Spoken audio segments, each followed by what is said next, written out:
বিসমিল্লাহির রহমানির রহিম। এই তো রান্না শুরু করে দিছি দুপুরের। সবাই বলে অনুপ্রেরণার আরেক নাম অমক তমক। কেন ভাই, হাদিসে শোনেন নাই?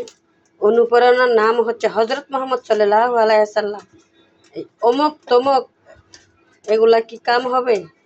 এগুলা বলে খালি ভিউজ বাড়ান। না ভাই, একদিন ফিরে যাইতে হবে আল্লাহর কাছে। আমরা সবাই জানি অনুপ্রেরণার নাম হযরত মুহাম্মদ সাল্লাল্লাহু আলাইহি ওয়াসাল্লাম, একজন সৃষ্টির সেরা।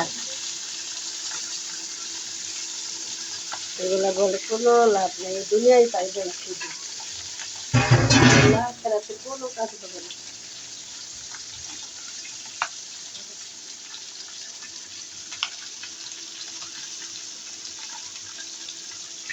সমস্যা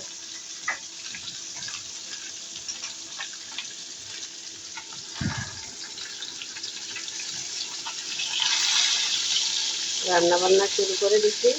ভালো থাকবেন সবাই, আল্লাহ হাফেজ।